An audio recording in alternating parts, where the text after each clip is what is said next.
Hey guys, welcome to the solutions video of Codeforces round 773 div 2.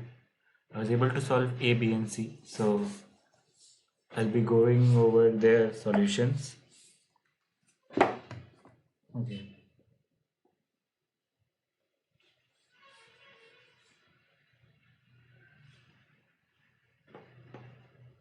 Yeah, so let's get started. So let me explain you the first question. Yeah, okay, basically in the first question there is a x-axis and the y-axis.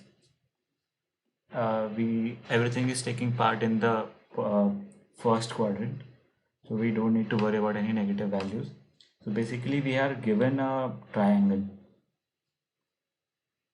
we are given these coordinates, the vertices of a triangle. We have to find the number of points, the number of points on any of its borders which are impossible to reach from the x-axis if there is a straight line possible. Like we can straight line possible, and the line should not travel inside, the line should not go from inside the triangle. Like for example, if this is a triangle, so assume that this is parallel to the x-axis. So uh, so from the x-axis we cannot draw any line.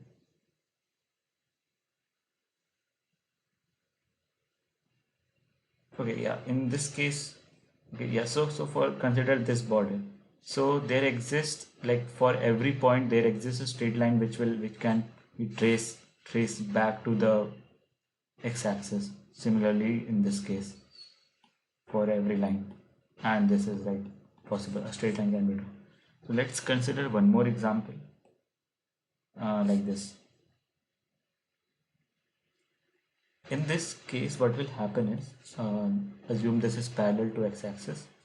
So you cannot draw, um, so every point on this border, like only if we consider only the upper border, for if you want to connect, let's say this point to the x-axis, you will have to go through, um, you'll have to go through from inside the triangle, because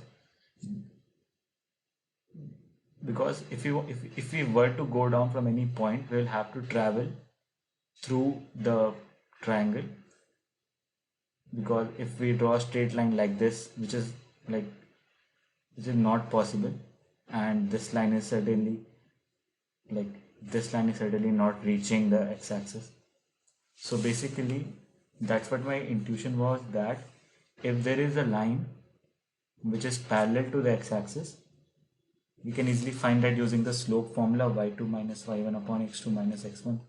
And if we want to make the slope equals to 0, just like we know that y2 should be equals to y1, so for m equals to 0, for slope equals to 0, and one more condition, that the other y-axis, so assume we draw one more line, one more triangle.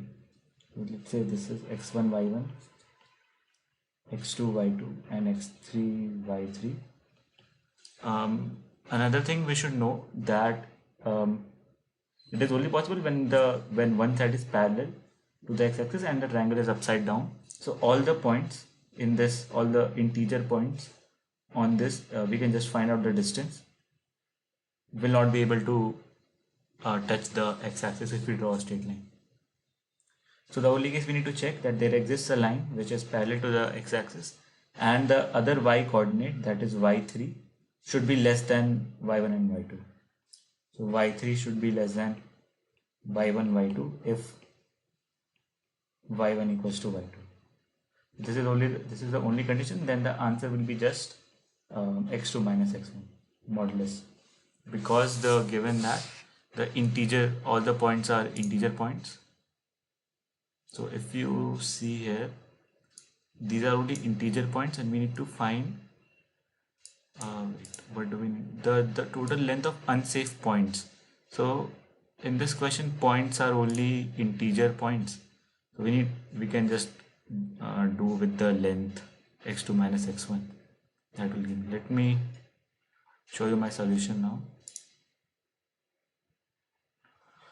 Yeah, so basically I took input x1, x2, x3, y1, y2, y3. I just found the min y. The minimum y is the minimum of y1, y2, y3. So yeah, so we need to find two y's which are equal and the other y which is less than. Basically, we can find the minimum y of y1, y2, y3. And if y1 equals to y2, which is the case we discussed. So like in this case, y1 and y2 would be y1 and y2 are equal, and min y is y3 because y3 is less than y1 and y2, comma y1 and y2. So I just calculated it pre-hand minimum, and then if y1 equals to y2 and y3 equals to min y, we just print x2 minus x1, and if y2 equals to y3 and y1 equals to min y, we print y2, and similarly this is for coding purposes, this like I can go from 1, 2 and 3. Yeah, so similarly, and otherwise like every point can be reached from the, if this is not the case, for every other triangle, every point on the borders can be reached from the x-axis. This was all about problem A. Now coming to problem B, which took a lot of time for me. I'll explain why. Okay. So the question was very unclear. Like I was not able to understand it properly in the first few tries. So I'll basically explain you what is the problem. So here we have n children, and we have n power-ups.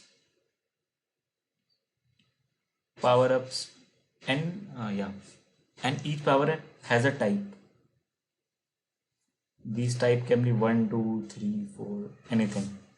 It doesn't matter what is the number of the type. So now what we have to do is, let's take the first example, 1, 1 and 2, n equals to 3, and power-ups are 1, 1 and 2. So what this means is that there are 2 power-ups of type 1 and 1 power-up of type 2, right? So this is what it means, that there are 2 power-ups of type 1 and 1 power-up of type 2. Now we have to distribute it among students, like k at a time.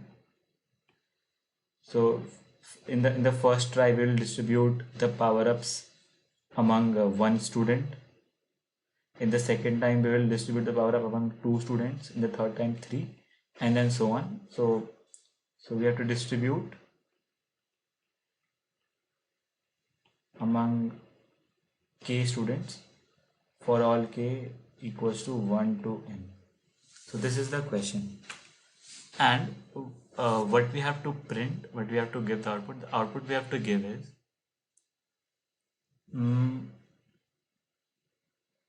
the minimum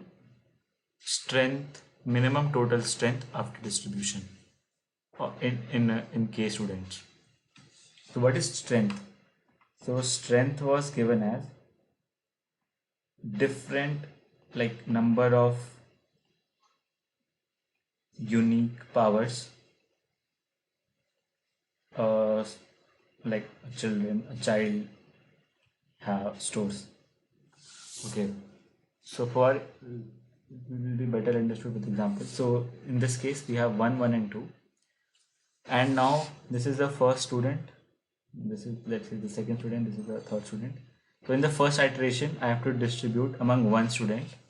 So yeah, so in every iteration I have to distribute all the powers. distribute all powers among k students, and every power has to be distributed, and every student, like every k student, like every of the k students has to get at least one power. Okay, so in the first iteration, when I have to distribute among one student, I have to distribute all the powers, so there is no other way than to distribute all the powers to one student. In this, so the output will be what? The output will be the number of a distinct number of unique powers this student has, which is 2. Okay. In the other case, in the second case, I have to distribute these powers 1, 1 and 2 among 2 students, this and this student. So now how do I distribute such that there, like one student has the minimum number of unique powers, right? So we have to minimize the strength. The strength is the unique number of unique powers. So I have to distribute in such a way that like if there are repeating elements, the student should keep it. One student should try to keep as much as the repeating elements. So here, when we have to distribute among 2 students, what will I do? I will distribute 1, 1 here and 2 here. So these 2 power-ups I kept with this student, and I gave this student 1 power, because you have to give at least 1 power to all of the students. This is for like k equals to 2. So in this case, what would be the answer? The answer would be the sum of the strengths of all the students, which is the student has 1, number of unique elements is 1, and the student is also 1, the unique element. So the answer is 1 plus 1 is 2. So similarly, when we go to 3 students or 3 child, what will happen? I will have to give every child 1 power, because k becomes equal to n. So then every student has 1 unique power. So the answer would be 1 plus 1 plus 1 is 3. It doesn't matter which power I give him. So this number is like irrelevant, like ai, the array which is given in the question, whatever value it is, so that is irrelevant. I just need to focus on the number of unique powers. So yeah, so one thing which we can see is that if all the elements were distinct, let's say there are 5 students, 5 children, and all the powers were unique. First of all, for the first child, I will have to give all the powers. Right, the number of unique powers is 5, and when there are two children, I will take one power from here and give it to him. So in this case also, he will have 4 and he will have 1, so the answer will be 5. So in every way, for every answer, if k, for all k from 1 to n, the answer would be just number of unique elements. If your number of unique elements is like n, number of unique elements is n. So for all k, the answer would be n itself, because we just now the only problem that will come is when there are some repeating elements and some unique elements. Let us see that case. So I invented a case which helped me solve this problem. That case was, let's say, I think it was 1, 1, 1, 2 and 2. So these are the power-ups. I have to distribute it among like 5 students. N is always equal to this number. So for distributing it among 5 children, what do you need to do is right. So in the first case, for the first kid, I'll give all the powers to him. So he will just have The answer is number of unique elements. Right? For k equals to 1, it will be just number of unique elements in the array. When it comes to 2kit, what will I do? I will try to keep a number of unique elements here and some I'll give to the other student. So in this case also the answer would be 2 because he has 1 and he has 1. So for k equals to 1, answer was 2. For k equals to 2, answer was 2.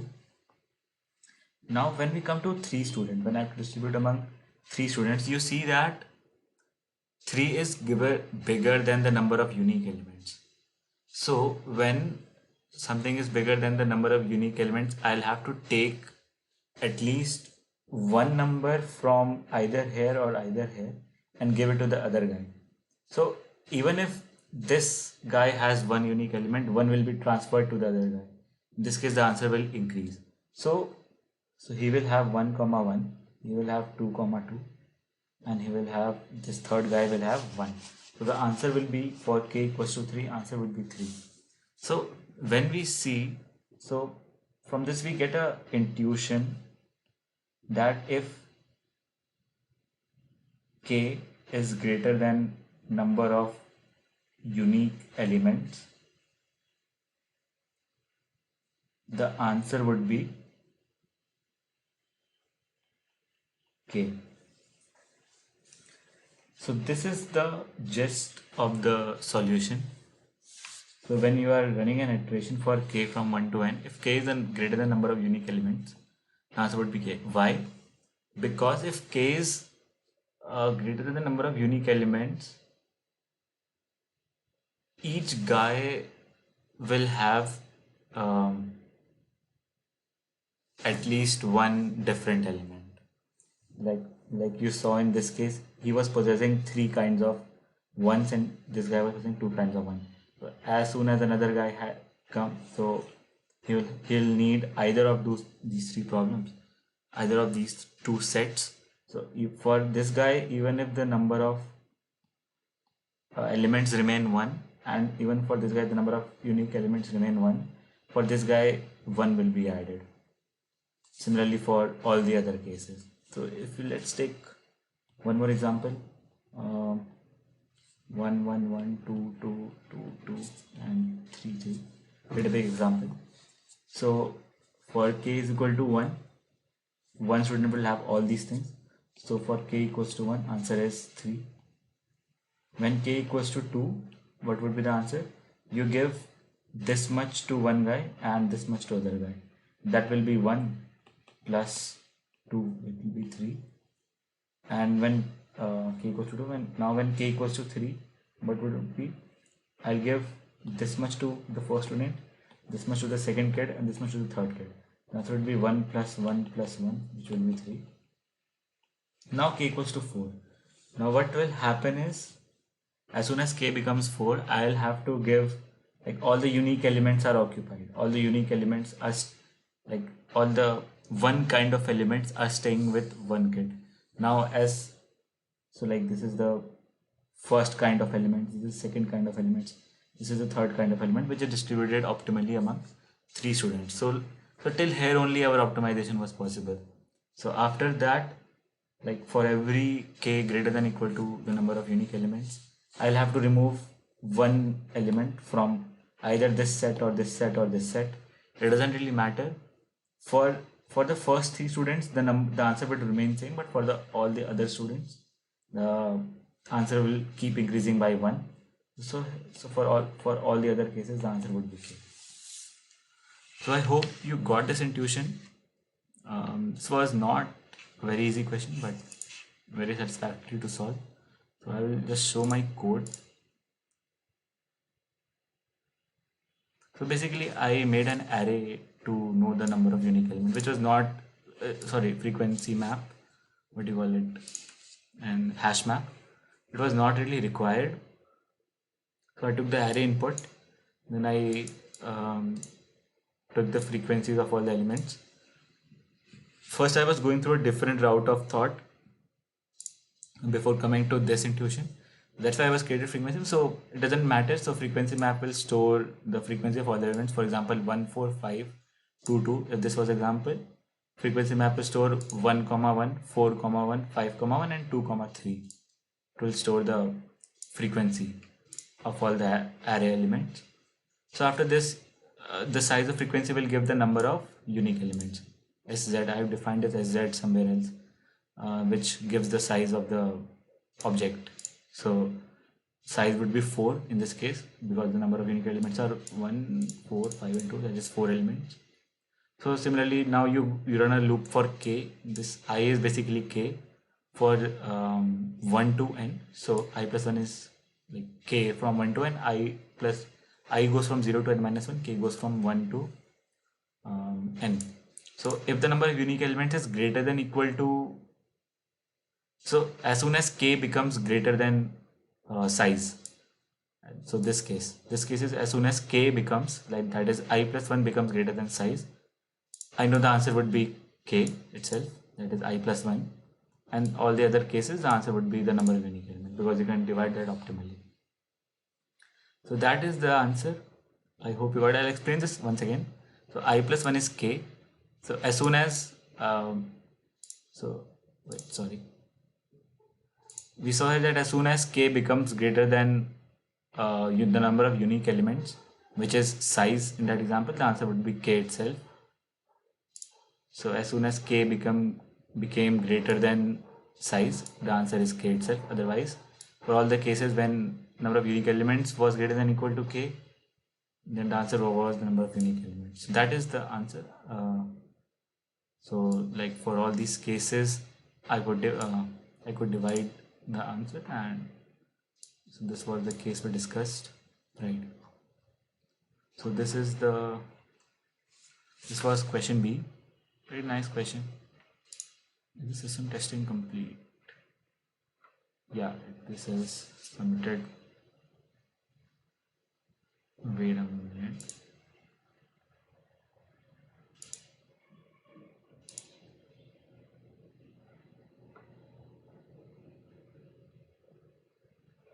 Did my problem C not get accepted?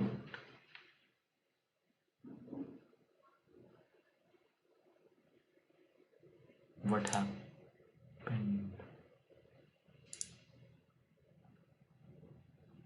Oh, there is some problem with Codeforces right now. What is wrong? Test on case 6.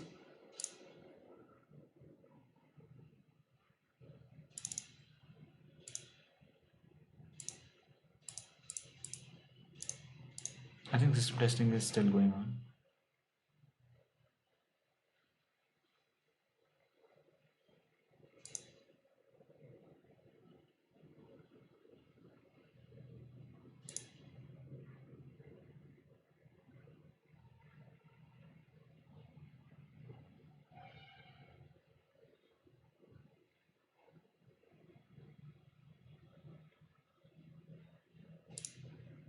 Okay guys, thank you for watching. I think my C problem did not get accepted. Let me just the wrong answer on test case 6.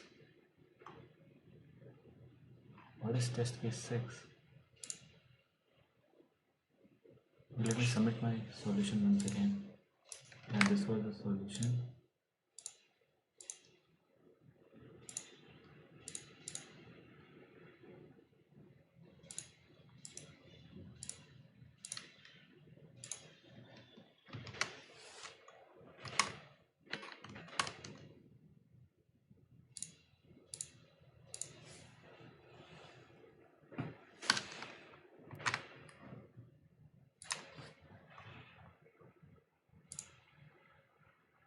Why is it not showing all the cases?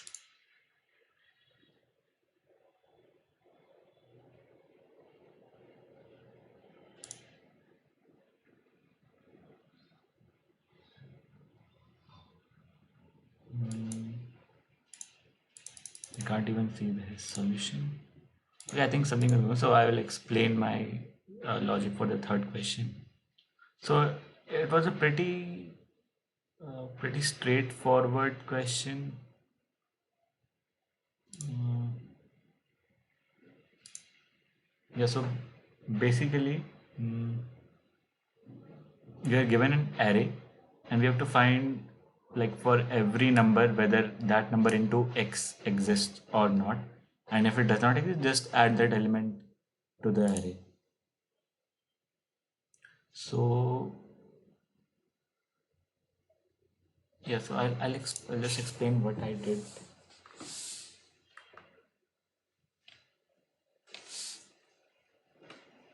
So let's take one example. Let's say this 4 4 4 4 1 16 4 and 4.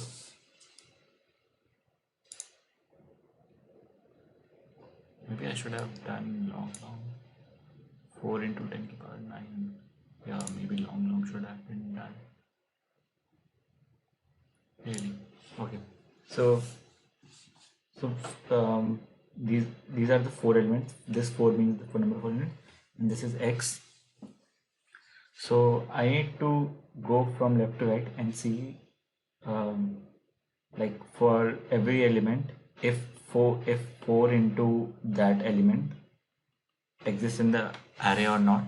Otherwise, if it does not exist in the array, just ignore it. Sorry, if it does not exist in the array, add it to the array. So, like, for example, if we check 1 here, its pair 4 already exists, so I can make this pair. And if we check this 4 in the array, its pair already exists, so I can make this pair. So I need to add 0. I needed to add 0 elements. Right. Let us check this example. 6 2 1 2 2 2 4 7. 6 2 1 2 2 4 7. So I'll go from left. So for this one, this 2 already exists, so this is cut off. For this 2, this 4 already exists, so this pair can be made. For this 2, a 4 does not exist, so a 4 need to be added and done like this. For this 7, so count, I needed to add one element, so count became 1. And for this 7, 14 does not exist, so I need to add 14 and this will be made pair. So count became 2. So in this case, the answer was 2. So this was pretty straightforward. What I did is I just made a hash map of int comma q of int. So what this will store is, basically, I'll go through every element and check whether its corresponding element, that is I into x. If the number is I, then I into x exists in the array or not. If it exists, I'll just pop the element from its queue, pop the existence of that element. I'll store indexes. So this int means I'll store in this is the number and this is the index. So I'll remove that number and basically I'll just find out if I into x does not exist in the whole hash map, and I'll just add, I'll just do count plus plus. That is the simple logic. I will show you my code. I don't know why it's wrong. Maybe some long problem. Wrong answer on test case 6 is, yeah. So if n is 1, the answer is obviously 1, because if there is one element, I need to add one more element to make a pair. Yeah, so for all the other cases, so yeah, first sorting is required. Or maybe it's, yeah, maybe it's not required. Sorting was not required. So yeah, so I made a map of int comma q of int, called it frequency. So for every element, I'm storing the number comma its index, and when I go through all the pairs of the hash map, so basically I'm doing this. So let me just make the hash map, what was happening. So 1 2 4 and 7, just in the previous example it was 1 2 2 4 7 and x was 4. So 1 2 4 and 7 will be the elements in the hash map, and their respective indexes would be stored in the form of queue. So for 1, 0 would be stored. For 2, 1, 2 and 3 would be stored. For 4, 4 would be stored, and for 7, 5 would be stored. So I just ran through. I came to this part. I just made an iteration of the whole hash map. I came to here. I checked whether its size is 0 or not. That means it's already not been popped, so it will automatically come. So I took this element. I checked whether 4 into this number, which is 4, has some size or not. So it has some size. The size of this queue is 1 because there is one element in it. And I just pop it. I just pop this from its queue. Yeah, okay. Basically, I will travel through all the indexes for each number. Okay, now coming to 2. For 1, all its indexes are completed. Now coming to 2, I will basically go to 1. I'll check it once, and then I'll see whether 2 into 4, which is 2 into 4 is what? X is 4, right? Yeah, 2 into 4 is 8. So 8 does not exist. I'll do count plus plus. This is gone. For this, again, 8 does not exist. 2, 3. Count became 3 here. And for this 7, 14 does not exist. So count should be 4. So yeah, so this was the logic. That is exactly what I did. If the num into x, num is the hash map's number, and for all its indexes, I am going through one by one.